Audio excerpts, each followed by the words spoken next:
Yes, I am back. My name is Charmaine Marie, and I am about to start telling my story to the masses about how I suffered narcissistic abuse, how I had to reject the spirit of a harlot. So this is my story. This is about Jezebel, the spirit of whoredoms. Okay, this is actually my story. This is actually something I have found after my business was stolen in Mexico. I discovered that my ex-husband was actually posting himself on Craigslist, okay, looking for a cuckold, okay. He said he was a discreet male, you guys. Had no idea after being married for so many years, found out that he was a swinger. I lost my business when I found out that he was a swinger. He stole my business, took the keys, abused me after I built the business, moved me way to Mexico with 3 children.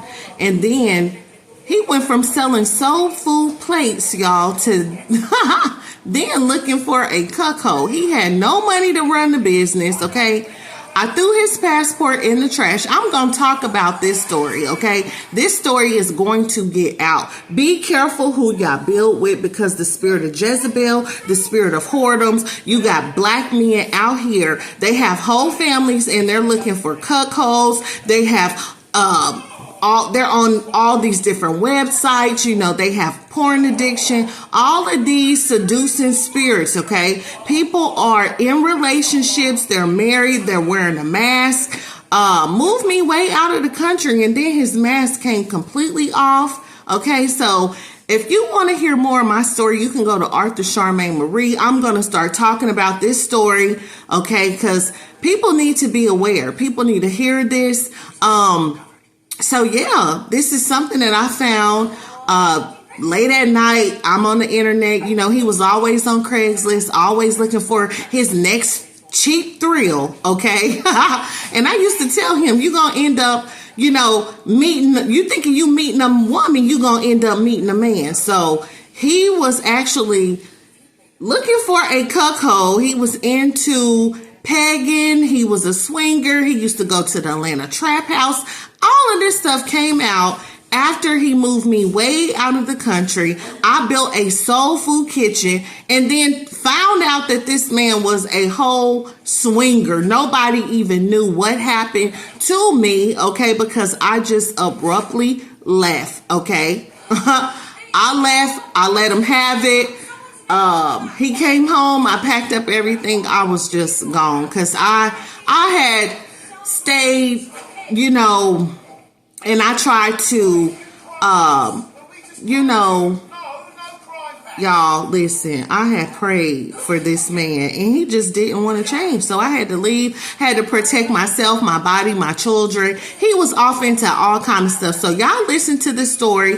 This is just one of the stories. So I'm about to start telling this story. I don't care who like it, who got something to say about it. This is my story. This is about how he was doing black magic to me. You know, tried to sacrifice me, okay? Tried to sacrifice me for money, you know, by taking my business in a foreign country. You know, he thought because I was by myself, you know, he had never been around my family, never met my family like that, you know, had only met my dad one time. You know, he did meet my mom, but he met me in North Carolina. You know, he never came here to Kansas City to meet my family. So he thought because I was by myself, I wasn't protected. But clearly I'm very protected because I'm still here. His death spells didn't work. He tried to block my finances, okay? He tried to take my livelihood. And I got a son with this man. He don't take care of his child or nothing. Listen. And I got a special needs kid. He not only did this to me, but he did this to his own son. He did it to my special needs child, my other daughter. You know what I'm saying? Tried to take my livelihood that I built for our family in a foreign country. Nobody knew what the hell happened to me. Okay? Tried to do beauty spells with me, tried to run off with a foreign broke woman that wanted sex and money from him. She thought he had the bag and he didn't have shit, okay? So now her ass is stuck with a poor man to take care of in a foreign country. If his ass is still there surviving, and living. Okay, listen. Let's get to this story. I'm gonna show y'all the shit he did to me. You know how my ex-husband, after he stole my business, this demon, he didn't even have no money to put. Turn it down. Actually, he didn't have no money to even run my kitchen. So I put the business in his name.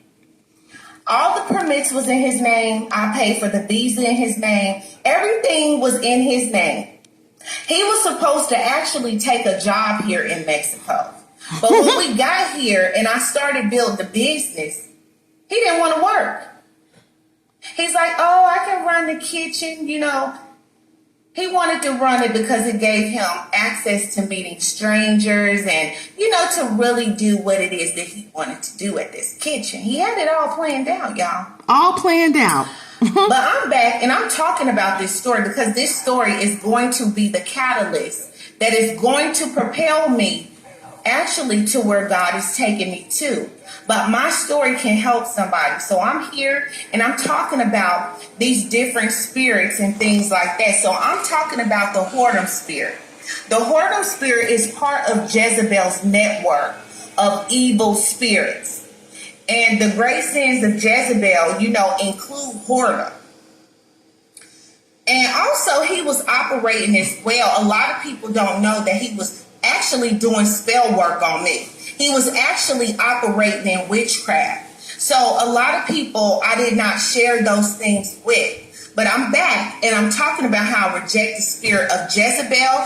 I overcame the demon of Leviathan, the demon of pride. This greedy, evil, demonic spirit was so greedy that it wanted to take over my business, move me out of my house, this demon, a house that I had before I met him. I took my kids out the public school system. I quit my job, gave my car back to America, moved 5 people here, started a whole business in another country. And this demon wanted to, all because of power, status, and control, he wanted to try to take over my business. Sure did. He hated the fact that people was like, who is this woman behind Soul Kitchen? Who are you? Who is she? Because, see, I had an ideal that was a gold mine, but he wanted to try to take it because he didn't want me to shine. He wanted to try to take that from me.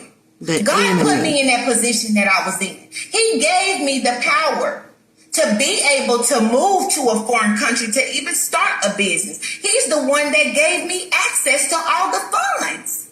But this demonic spirit tried to take over my business, and then the fact that he exploited his family in a foreign country, after that, he had the nerve to put himself on Craigslist. He was doing this, y'all, before we even moved here. And God actually warned me not to even move here, but I still came. Still came up on the journey. Still traveled along the journey. Thinking I'm having not a new listening beginning. To my intuition and what I really knew I should have did at that time. All because I wanted to give my family a new beginning. You know? But this Jezebel demon put himself on Craigslist. This is proof right here that he did not have no money. You move yourself to a poor country to be poor. Try to exploit your wife and family, but now you exploiting yourself. You got to do sex work on Craigslist.